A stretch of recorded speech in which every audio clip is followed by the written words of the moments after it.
Hi guys, welcome back to my digital journal. Arifin you here, welcome.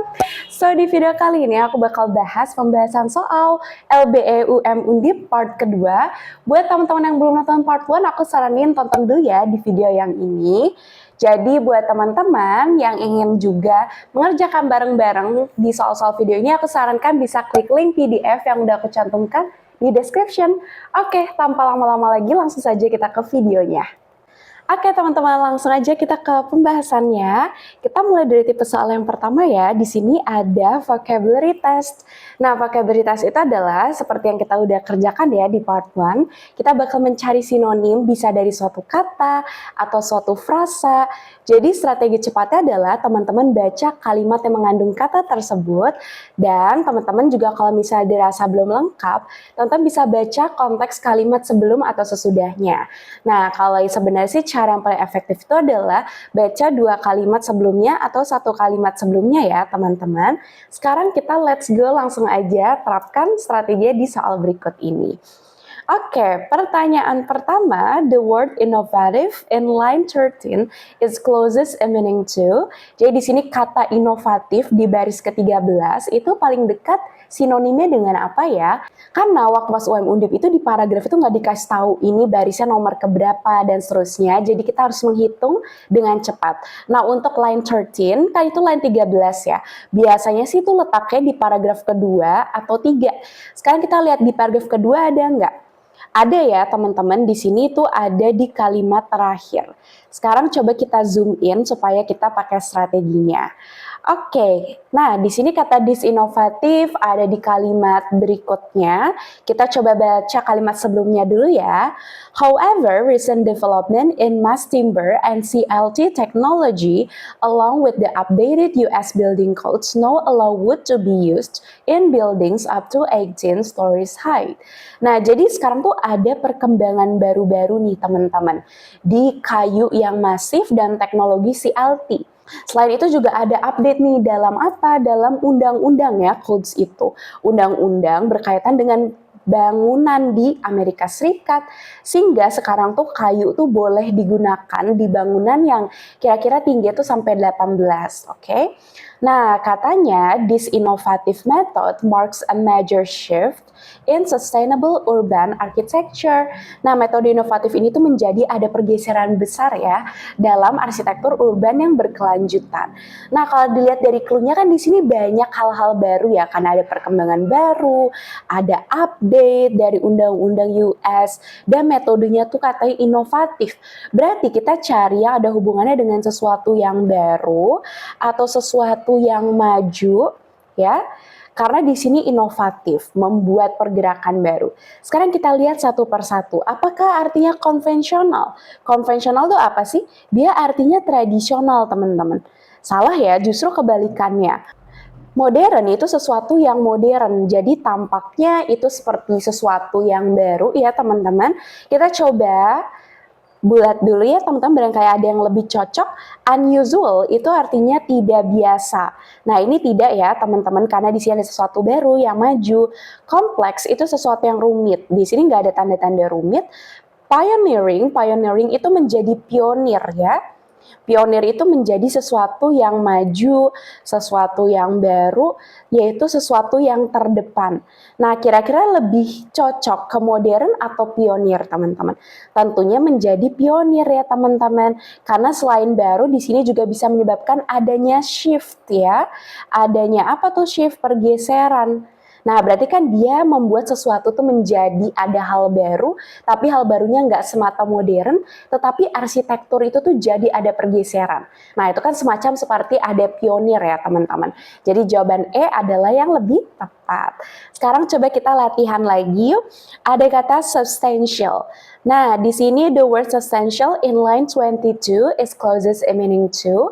Di sini ada 5 paragraf ya, dan kita mau tahu baris ke-22. Biasanya sih kalau baris ke-22 itu ada di paragraf sekitar 4 atau paragraf kelima ya teman-teman, karena kebetulan di sini tiap paragrafnya tuh pendek-pendek. Oke, sekarang kita lihat ya, ada substantial, kita scanning itu ada di paragraf kelima ya. Substantial investment in training is essential. Oke, coba kita zoom in, lihat konteks sekitarnya. The professor added that AI could prove to be a solution that helps businesses thrive while improving employee satisfaction. Jadi katanya AI itu dapat membuktikan kalau dia itu sebagai solusi untuk ngebantu si bisnisnya itu adalah thrive. Thrive itu artinya adalah tumbuh dan berkembang.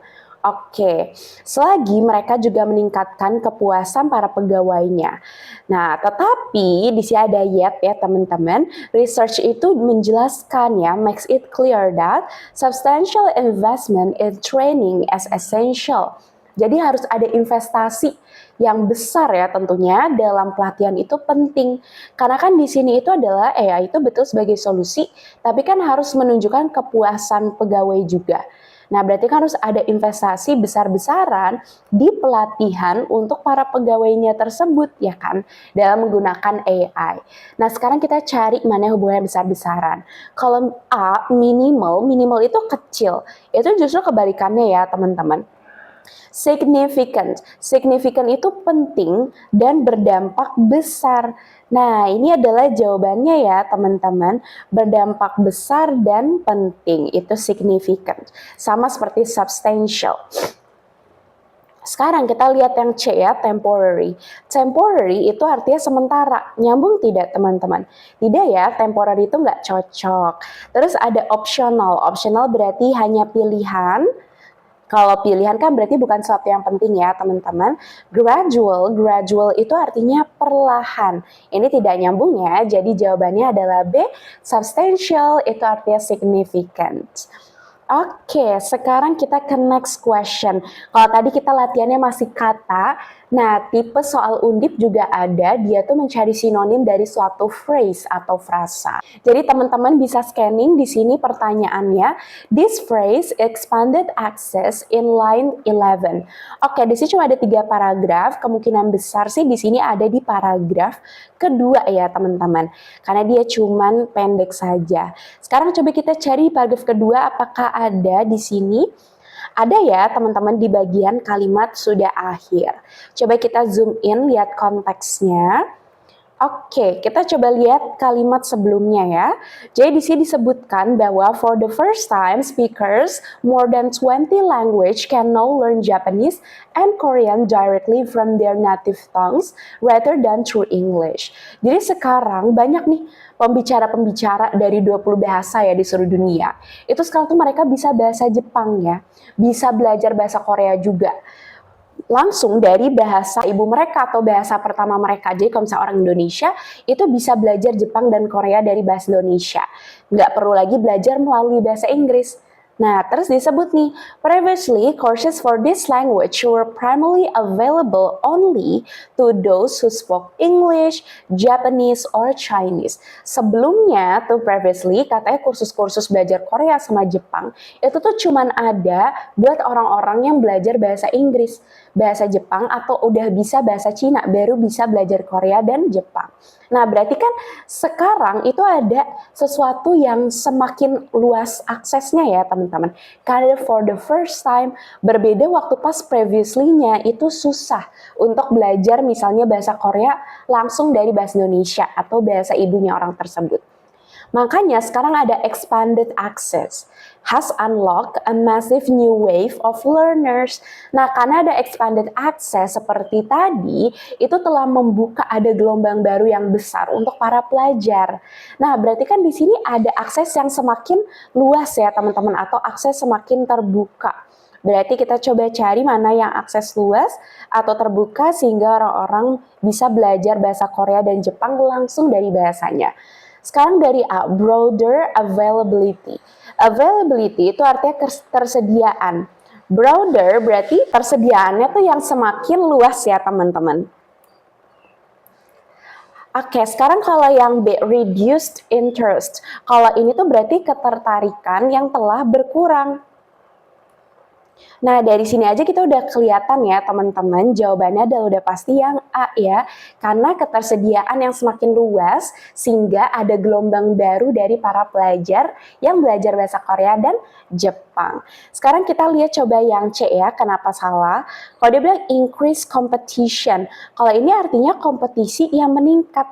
Apakah sedang membicarakan kompetisi atau persaingan? Tidak ya teman-teman, jadi di sini salah lagi yang C. Kalau yang di limited opportunity, ini artinya kesempatan yang terbatas. Wah, ini kebalikannya ya teman-teman. Kalau kesempatan yang terbatas, justru orang yang belajar nggak semakin banyak. Kalau yang E, cultural influence. Kalau ini artinya pengaruh budaya. Nah, di sini nggak ada pengaruh budaya ya teman-teman, tapi yang lebih ditekankan orang-orang tuh jadi semakin bisa bahasa Korea dan Jepang, langsung belajar bahasa tuh dari bahasa ibu mereka atau bahasa asal mereka gitu. Jadi jawabannya broader availability yang E ya teman-teman. Oke, sekarang kita ke tipe soal yang kedua, ada main idea atau bahasa Indonesia tuh di sini adalah gagasan pokok. Ini juga nggak kalah penting, salah satu materi lainnya di UM Undip. Jadi pertanyaan ditanyakan tuh biasanya what is the title of the text atau what is the main idea of the paragraph. Nah, biasanya untuk main idea di soal-soal UM Undip tuh, dia kan paragrafnya ada 3-5 paragraf. Apakah kita perlu baca semuanya? Tidak perlu. Kita cukup baca full paragraf pertama dan full paragraf terakhir. Sedangkan untuk paragraf tengah, kita cukup baca kalimat pertama sama kalimat akhirnya aja ya teman-teman. Jadi jangan full untuk paragraf tengah. Nah, sekarang coba kita terapkan aja. Di sini pertanyaannya, what is the main idea of the passage? Oke, berarti apa gagasan pokok dari teks ini? Nah, di sini ada 3 paragraf. Berarti tadi yang dibaca full apa aja? Paragraf pertama, oke, baca full. Paragraf ketiga, baca full. Tapi paragraf kedua nggak perlu baca full ya, tapi kalimat pertama sama akhirnya aja. Kita coba baca full dulu yang paragraf pertama. Lagi bahas apa sih sebenarnya ya di sini? A new building in Boston's Roxbury area aims to introduce a fresh approach to urban housing. Jadi ternyata ada bangunan baru nih di area Boston. Ternyata aims itu artinya bertujuan ya. Mereka untuk mengenalkan ada pendekatan baru nih dalam perumahan perkotaan ya, urban housing. Oke, jadi di sini ada bangunan di bangunan-bangunan untuk perumahan perkotaan di Boston ya. Architects from Massachusetts Institute of Technology and Place Taylor designed the 5-story structure using cross-laminated timber. Nah, mereka itu tuh bangunannya tuh ternyata arsiteknya dari MIT ya, dan Place Taylor juga. Mereka mendesain struktur 5-story menggunakan bahannya tuh CLT katanya. Nah, this material eliminates most greenhouse gas emissions associated with standard building materials. Nah, yang bagusnya nih dari material CLT ini katanya mereka tuh mengeliminasi ya hampir sebagian besar dari emisi greenhouse. Mereka yang biasanya tuh kalau misalnya kita pakai material building yang biasa tuh selalu ada emissionnya. Berarti CLT ini ramah lingkungan ya teman-teman. The building will be assembled from factory-built subunits and is expected to have nearly zero net carbon emissions. Nah, nanti mereka tuh bakal assembled, berarti disatukan dari adanya unit subunit dari tadinya tuh untuk pabrik, dan mereka tuh diekspektasikan bakal zero net carbon emission, berarti karbon emisinya tuh sangat nol ya teman-teman.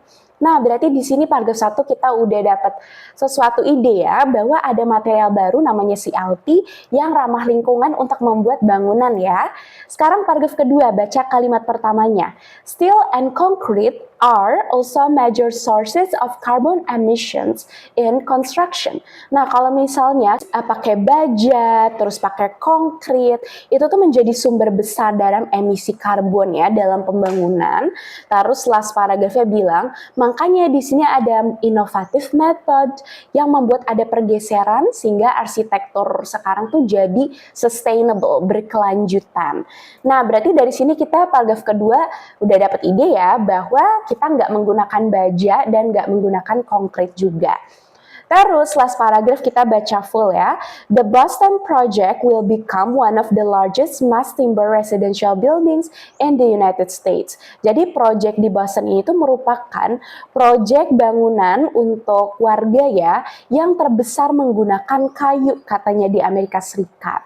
When all energy used to produce and assemble the wood is considered, total carbon emission will be less than half those of comparable steel or concrete building. Jadi kan ketika semua energi itu digunakan untuk produksi, terus disatukan dengan kayu ya, ternyata emisi karbonnya itu bakal lebih sedikit ya, hampir setengah dibanding kalau kita menggunakan baja dan juga konkrit. This project demonstrates that wooden high-rises can be practical and environmentally responsible alternative to traditional construction methods. Nah, jadi project ini tuh menunjukkan nih, demonstrate ya, kalau ternyata dengan kita ada bangunan berbasis kayu, itu tuh lebih praktis, terus lebih ramah lingkungan ya, dibanding pakai metode tradisional. Nah, berarti kita udah dapat idenya nih, ini sedang ngebahas apa? Sedang ngebahas ada bahan untuk material untuk membangun rumah yang lebih ramah lingkungan ya, pakai timber atau kayu. Oke, sekarang kita lihat main idenya dari yang A. Steel and concrete are the most environmentally harmful materials used in modern construction. Katanya baja dan konkrit itu merupakan material paling berbahaya. Apakah kita hanya ngebahas mereka berbahaya? Tidak ya teman-teman, jadi yang A ini tidak menyeluruh ya, bukan fokus utama teks ini. Terus yang B, a Boston building using CLT shows how wood can create sustainable and tall urban structures. Oke, ini jawabannya nih teman-teman ya.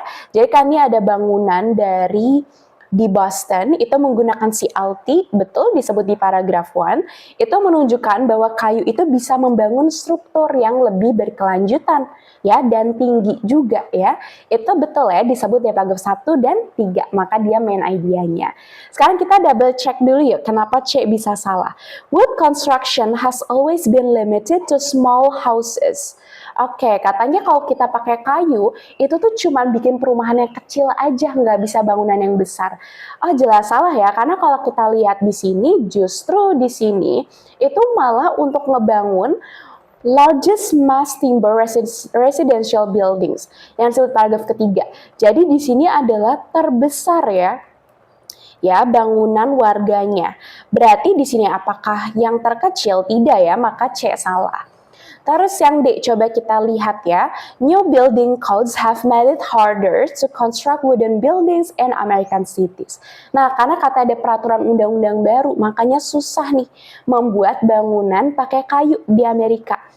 Jelas salah ya, kalau kita lihat kan di sini kita nggak fokus ngebahas hal di situ. Dan kalaupun kita lihat di paragraf kedua, justru dengan adanya ya undang-undang bangunan US yang lebih update, ternyata kayu itu boleh digunakan.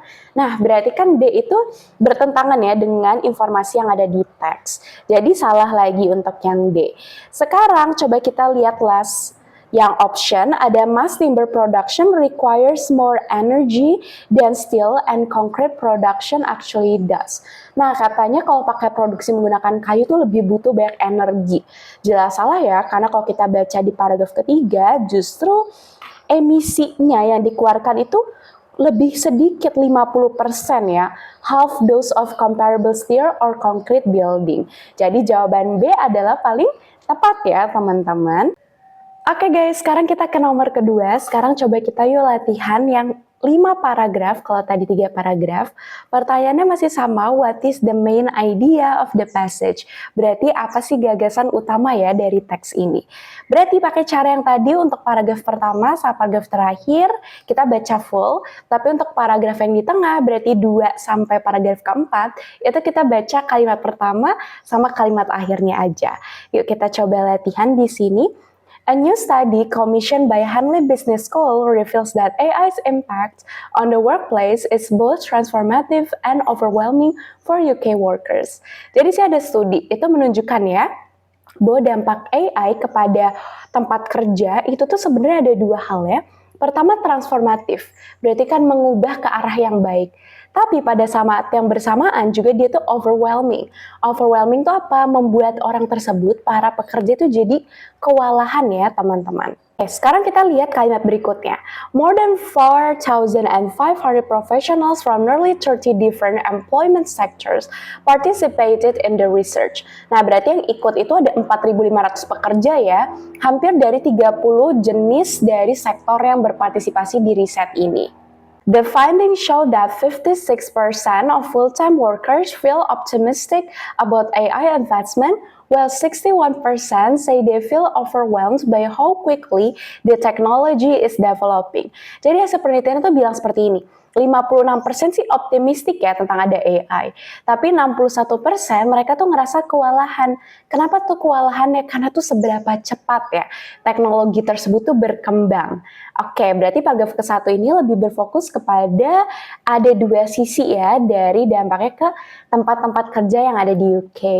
Sekarang kita lihat paragraf kedua. Di sini ada dari Profesor Keiichi Nakata, Director of AI at the World of Work Institute, worries that many employees don't feel equipped to use effectively.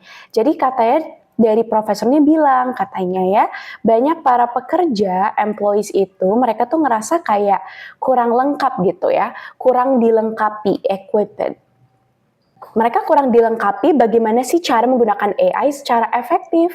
Terus last sentence-nya bilang, without proper training and clear policies, this gap between willingness and capability could become a serious problem.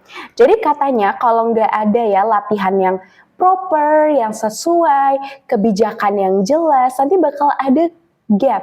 Gap itu artinya adalah kekosongan antara willingness itu kan berarti keinginan ya dari para pekerja itu untuk belajar AI, dan kapabilitasnya tuh nggak bisa cocok. Kenapa? Karena kapabilitas kemampuannya itu belum diberi pelatihan yang tepat gitu.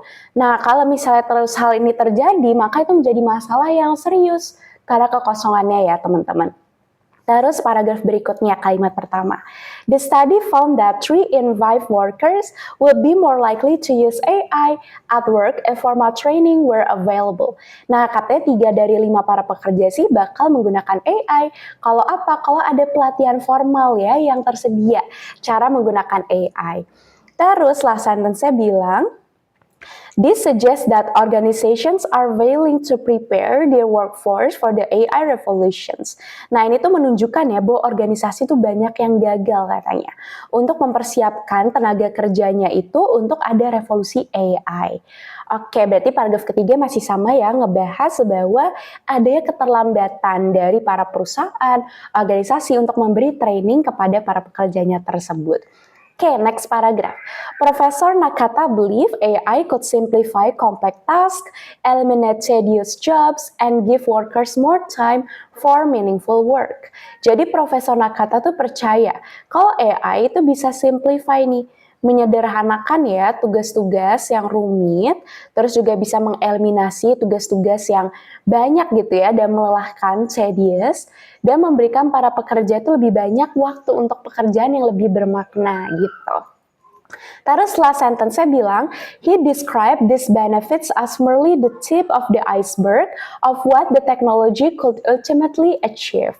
Nah, katanya manfaat-manfaat ini tuh hanya merupakan bagian kecil aja ya, the tip of iceberg. Bagian kecil dari apa? Dari teknologi ini yang bisa mereka itu benar-benar raih. Sekarang last paragraph berarti baca full. The professor add that AI could prove to be a solution that helps business thrive while improving employee satisfaction. Nah, katanya AI itu tuh bisa menjadi solusi yang membantu para pengusaha itu tuh bisa thrive ya, bisa berkembang dan tumbuh selagi mereka meningkatkan kepuasan karyawannya juga. Tetapi riset ini tuh membuat jelas nih katanya ya, harus ada investasi yang substansial, besar-besaran, di mana di pelatihan karena itu penting buat para pekerjanya. Without it, the optimism about AI may not translate into real workplace improvement. Karena katanya kalau nggak ada hal tersebut ya, Optimisme tentang AI itu nggak bakal bisa ditranslate, nggak bisa diterjemahkan ke peningkatan pekerjaan yang nyata. Berarti kan kalau kita lihat intinya saya paragraf ini lagi bilang ya, bagaimana kita bisa menjembatani AI yang serba cepat dengan pelatihan-pelatihan yang disediakan di tempat kerja supaya para pekerja itu tuh semakin meningkat ya capability-nya atau kemampuannya. Sekarang coba kita lihat dari yang A. A study shows UK workers are both optimistic and overwhelmed by AI and training is urgently needed. Ini betul teman-teman jawabannya yang A. Karena para pekerja di UK itu tuh optimistic ya, tapi mereka kewalahan juga. Makanya di sini ya pelatihan itu sangat penting untuk segera dilakukan ya atau dibutuhkan. Nah itu kan cocok ya semua seluruh paragraf. Kita lihat kenapa yang B salah. AI technology is developing too quickly for most workers to keep up with change. Katanya AI itu terlalu cepat, jadi kesulitan buat para pekerja dengan perubahannya. Ini betul, tapi ini hanya informasi detail aja ya teman-teman. Teks ini bukan hanya bilang, oh AI itu terlalu cepat, tapi kan ada sisi harus pelatihan, ada optimisme juga gitu ya teman-teman, jadi B terlalu spesifik. Kalau yang C, Profesor Nakata believe that AI will eventually replace most human workers in the near future. Nah ini salah karena Profesor Nakata nggak pernah bilang ya kalau AI itu bisa menggantikan manusia di masa yang akan datang.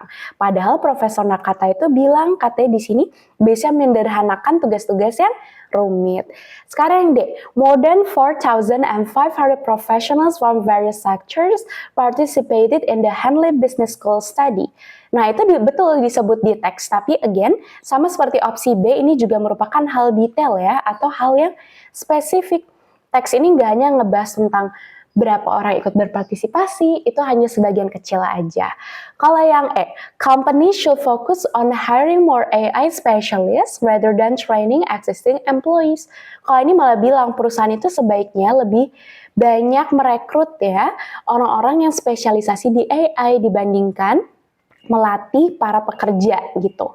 Nah ini salah ya, justru kan di sini rekomendasi yang dilakukan adalah harus melatih para pekerjanya ya, supaya memiliki kemampuan menggunakan AI.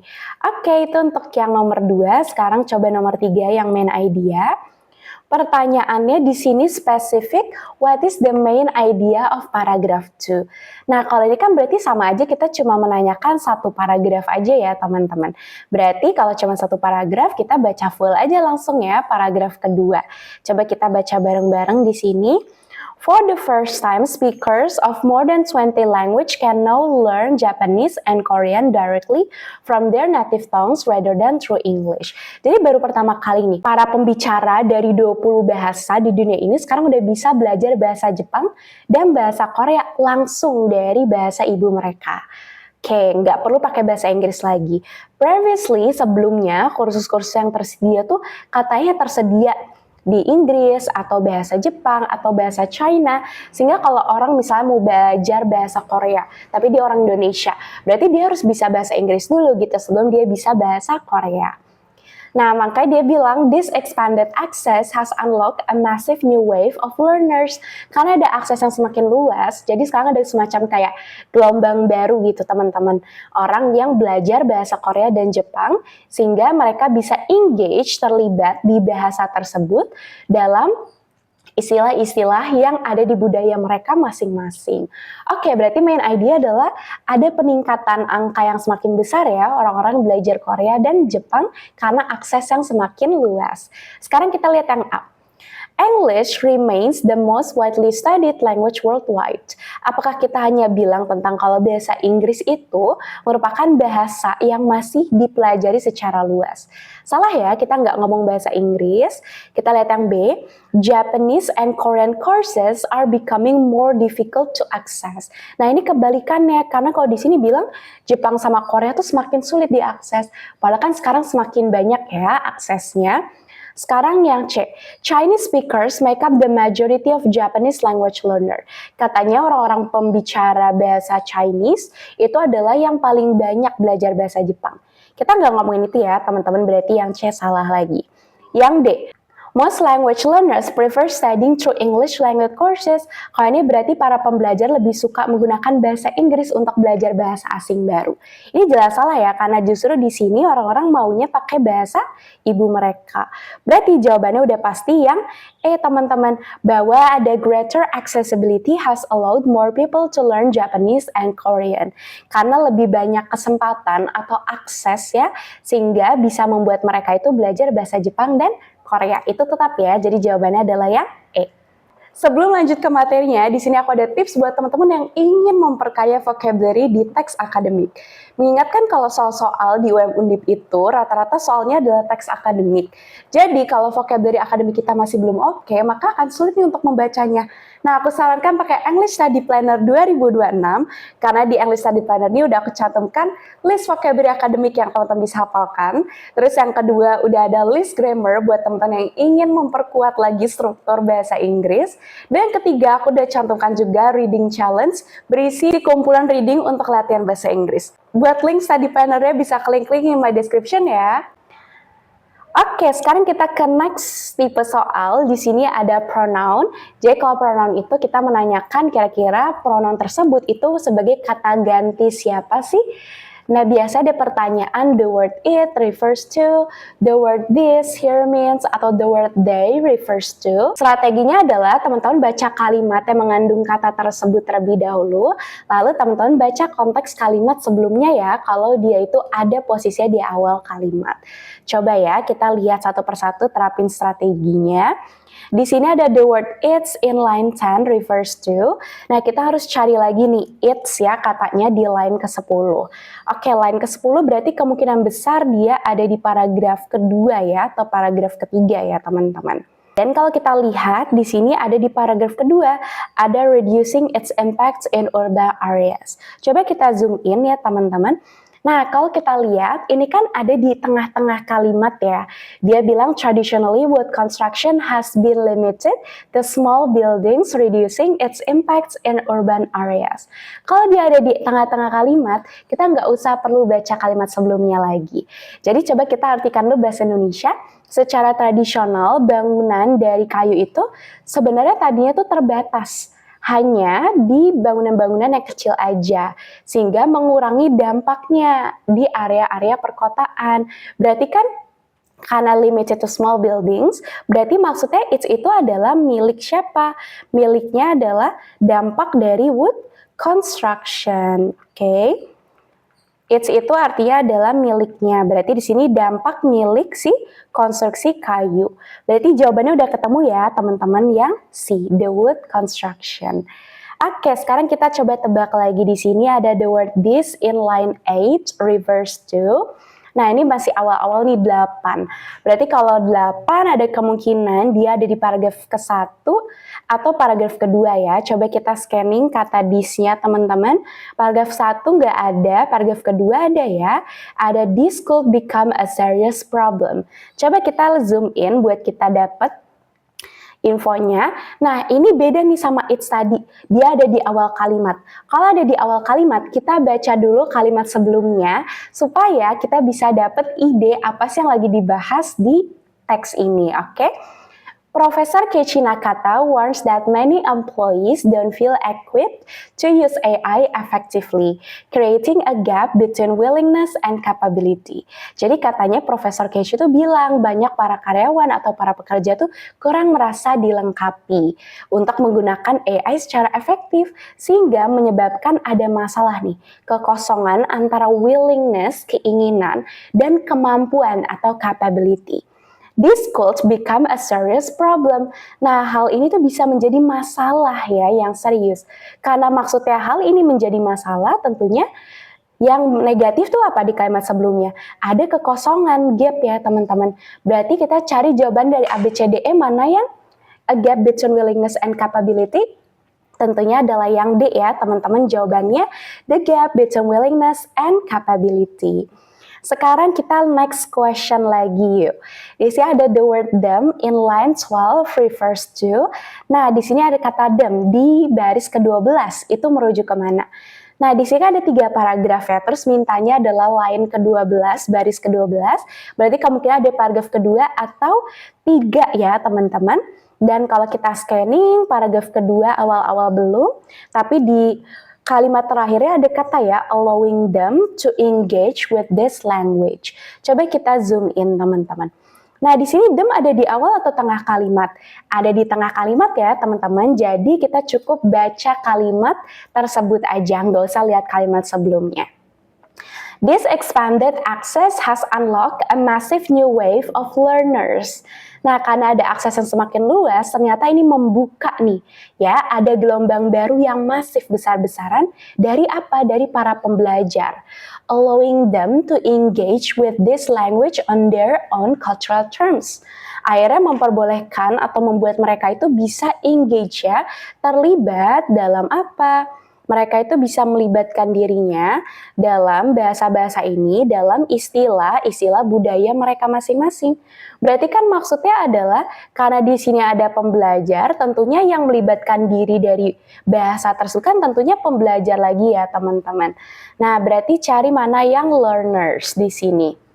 Nah, jawabannya adalah yang D ya, the new wave of learners. Oke teman-teman, sekarang let's go ke soal yang keempat. Di sini ada soal namanya detailed information. Jadi detailed information itu adalah pertanyaan yang ditanyakan itu adalah sebenarnya informasi-informasi yang tersurat ya, yang ada di teks. Nah, karena tersurat, kita tuh harus bisa nih teliti ya dalam melakukan apa? Melakukan scanning. Nah, apakah kita harus baca semuanya? Nggak perlu teman-teman. Cukup tandai 2-3 kata kunci unik di soal. Setelah itu kita gerakan mata secara zigzag atau melingkar untuk mencari kata kunci tersebut. Jangan dibaca ya, cukup kita dilihat dulu kata kunci tersebut. Nanti setelah kita temukan, baru kita baca. Oke, sekarang kita coba latihan mencari yang tersurat dari soal pertama. Oke, according to the passage, how high can wooden buildings now be built using new mass timber technology? Nah, berarti kan kita mau tahu ya seberapa tinggi sih dari bangunan kayu tersebut ya yang menggunakan apa? New mass timber technology. Nah, berarti kan kita mau tahu ya tingkat ketinggian ya dari menggunakan teknologi baru. Sekarang kita lihat di paragraf ke-1, apakah ada high-nya berapa ketinggiannya? Tidak ada. Paragraf kedua, oke, di sini ada kata CLT technology, terus katanya bisa digunakan di buildings yang tingginya sampai 18 stories high. Berarti jawabannya udah ketemu nih teman-teman yang mana? Yang A ya, jawabannya langsung ketemu. Scanning kata kuncinya, according to the passage, what did the study reveal about workers' attitude toward AI? Kita mau tahu nih hasil studi tentang perilaku para pekerja terhadap AI. Nah, berarti kan kita mau tahu ya sikapnya gimana sih para pekerja, reaksinya terhadap AI. Kita lihat dari paragraf ke-1 di sini ada atau tidak katanya. Nah, di sini ada kata respondennya 4.500 professionals. Terus mereka itu hasil penelitian yang menunjukkan reaksi mereka 56% sih optimistik ya, tapi 61%-nya merasa kewalahan dengan AI. Berarti kan lebih banyak orang yang kewalahan ya teman-teman, karena 61% dibandingkan yang optimis. Sekarang kita lihat yang A. Most workers feel confident in using AI without additional training. Jadi sebagian besar para pekerja itu adalah merasa percaya diri menggunakan AI. Salah ya, justru itu kan tadi 61% merasa overwhelmed atau kewalahan. Jadi kalau percaya diri justru itu kebalikannya ya teman-teman.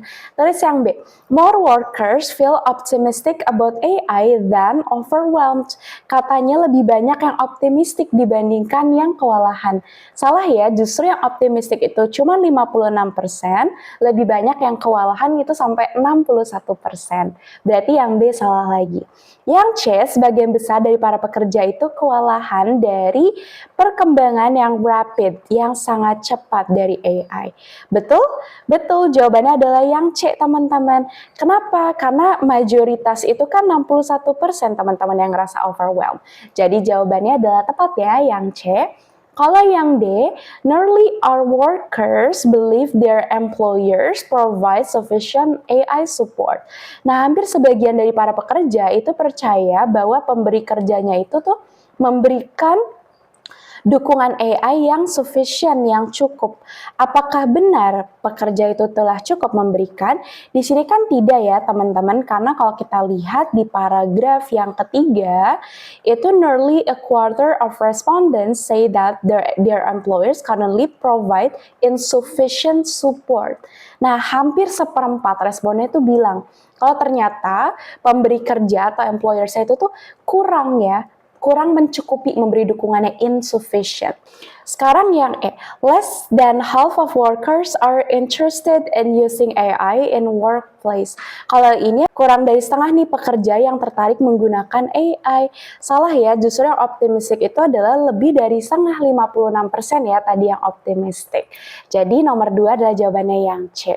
Sekarang kita let's go yang number 3. According to the passage, what made Japanese and Korean more accessible to learners? Berarti kita mau tahu tuh kenapa sih bahasa Jepang dan bahasa Korea tuh lebih mudah diakses.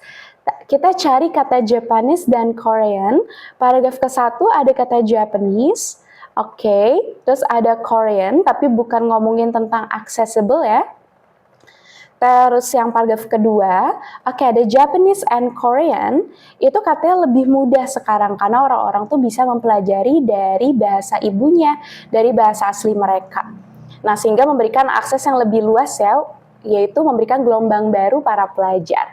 Berarti kan di sini kenapa mereka itu lebih accessible, karena orang-orang tuh bisa belajar bahasa Korea dan Jepang langsung dari bahasa ibu mereka. Coba kita lihat yang A. Learners could study directly through their native language.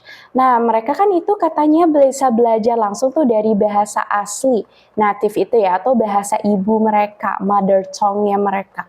Berarti jawaban A adalah yang tepat. Sekarang kita lihat yang B, kenapa salah. New technology increase access to language learning resources worldwide. Nah, apakah benar karena ada teknologi baru? Nah, salah ya teman-teman, gak ada yang bilang karena teknologi baru orang-orang tuh jadi belajar bahasa Korea atau Jepang. Tidak ya, berarti B kita eliminasi. Oke, sekarang kita lihat yang C. Government support expanded language education opportunities across many countries. Karena katanya banyak dukungan pemerintah. Apakah benar dukungan pemerintah? Salah ya teman-teman, di sini tidak ada. Terus yang D, English language programs became more popular among international learners. Ini kebalikannya, malah program berbahasa pakai bahasa Inggris itu ngebuat bahasa tuh semakin populer. Salah, justru mereka sendiri belajarnya bukan pakai bahasa Inggris, tapi pakai bahasa asalnya mereka. Berarti D eliminasi. Kalau yang C, European language attracted fewer students than previous years. Nah, ini malah irrelevant karena malah ngebahas bahasa Eropa. Bahkan saya ngebahas bahasa Jepang ya sama bahasa Korea. Jadi jawabannya adalah yang A ya teman-teman.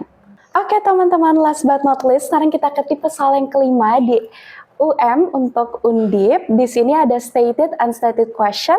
Sama ini juga ada soal-soal yang menanyakan apakah kita bisa scanning soal-soal yang telah tersurat. Biasa pertanyaannya ada which of the following statement is true, which statement is suitable with the text, atau which of the following statement is false. Strategi gimana? Teman-teman harus scanning opsinya terlebih dahulu ya, baru eliminasi opsi yang tidak sesuai dengan teks. Oke, kita langsung aja ke pertanyaan yang pertama.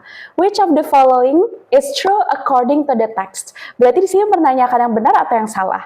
Tentunya yang benar karena ada kata true ya teman-teman. Nah, berarti kita langsung loncat aja ke opsinya. Kita scanning 3 keywords utama. The Boston building will be constructed entirely from steel and concrete materials throughout its structure. Jadi katanya bangunan Boston itu katanya dibangun oleh baja dan konkrit dari strukturnya. Benar nggak nih? Coba kita lihat cari Boston Building.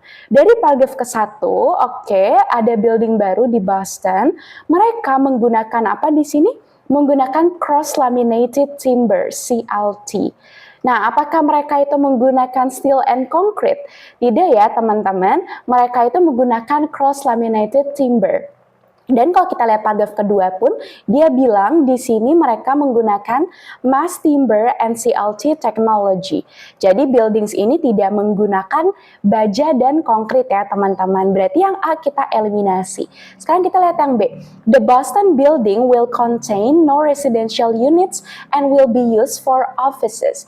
Benar nggak nih bangunan ini tuh nggak bakal ada untuk unit warga, tapi hanya digunakan untuk kantor. Nah, coba kita scanning di sini paragraf 1. Nah, si Boston ini itu adalah untuk urban housing, teman-teman. Nah, berarti kan untuk perumahan perkotaan.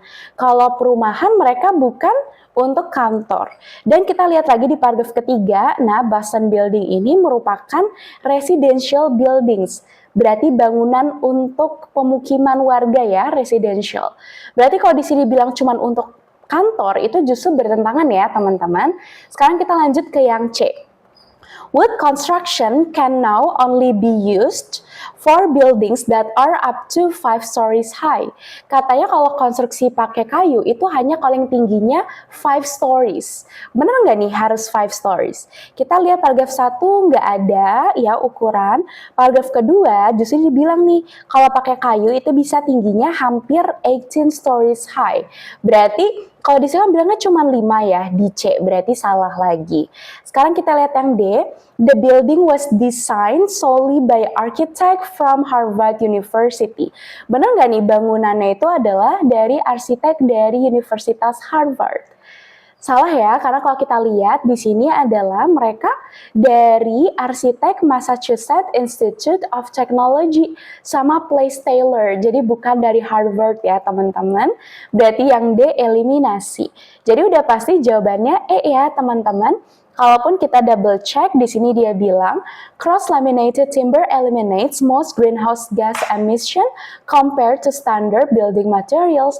Katanya penggunaan timber ini, kayu ini tuh mengeliminasi sebagian besar dari gas rumah kaca, greenhouse gases. Betul tidak? Nah, kalau kita lihat di sini, paragraf 1 CLT itu materialnya mengeliminasi sebagian besar emisi greenhouse ya. Dan itu betul karena disebut di paragraf ke-1, jadi E tersurat ya, jawabannya adalah yang tepat. Sekarang coba kita lihat ke yang kedua teman-teman. Sekarang pertanyaannya beda.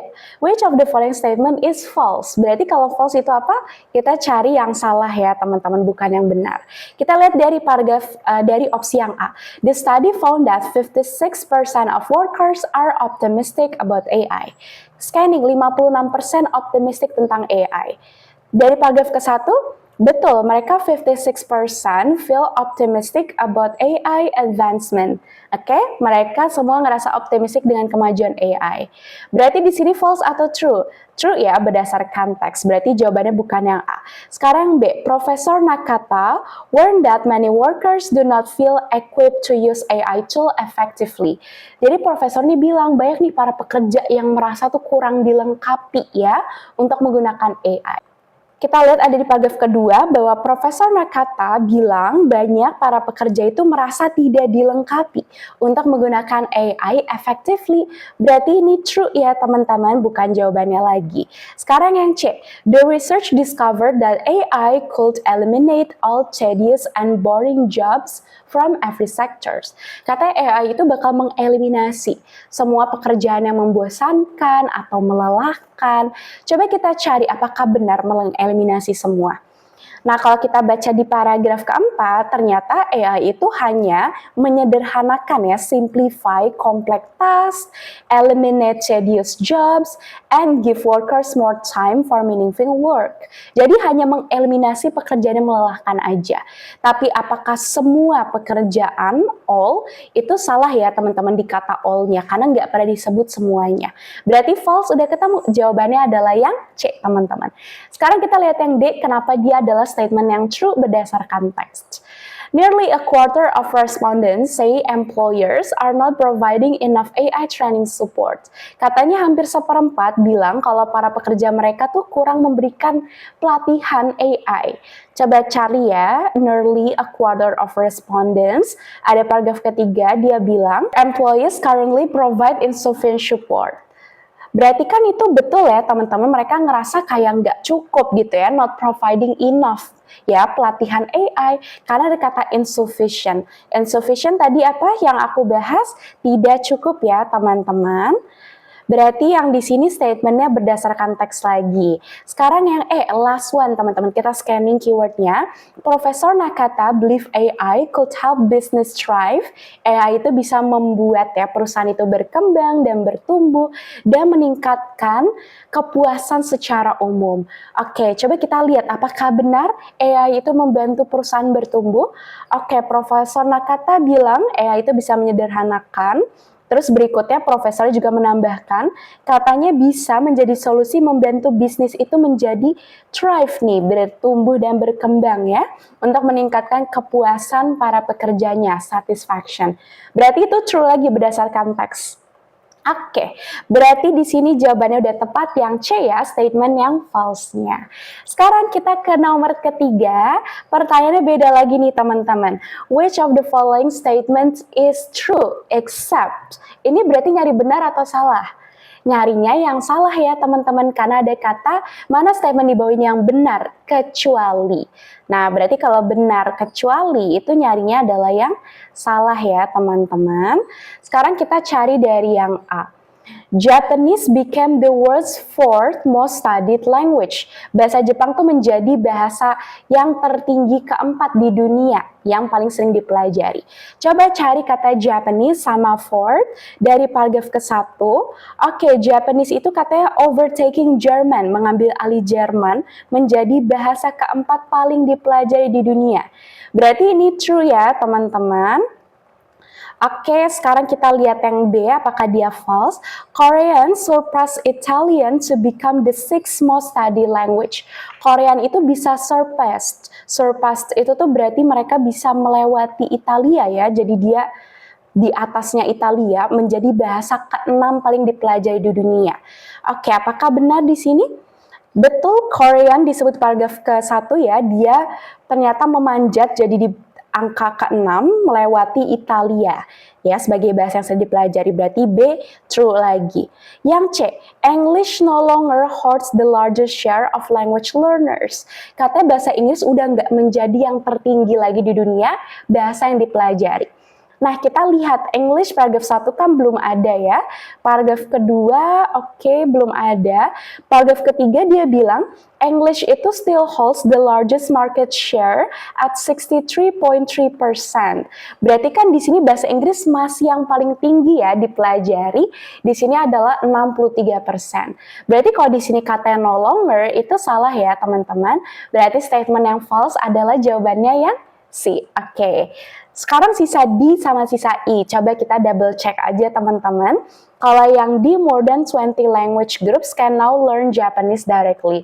Lebih dari 20 kelompok bahasa bisa bahasa Jepang secara langsung belajarnya. Paragraf 1 nggak ada, paragraf kedua betul disebutkan ya sekarang orang dari 20 bahasa itu bisa belajar bahasa Jepang secara langsung, directly. Oke, berarti yang D itu bukan statement yang false ya, dia yang true lagi.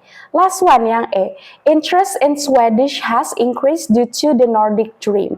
Katanya banyak peningkatan ya bahasa Swedia itu karena ada Nordic Dream. Coba kita lihat paragraf 1 nggak ada Swedish, paragraf kedua nggak ada, paragraf ketiga oke ada Swedish. Swedish itu katanya menjadi top 5 karena adanya Nordic Dream. Oke, berarti di sini dia statementnya true lagi ya teman-teman. Jadi jawaban yang which of the following statement is true except itu adalah yang C. Oke, that's all guys untuk pembahasan hari ini. Ditunggu untuk next video ya teman-teman, karena aku bakal bahas selanjutnya Undip part ketiga. So stay tune dan nyalakan notifikasi. Thanks for watching this video and see you in the next video. Bye-bye.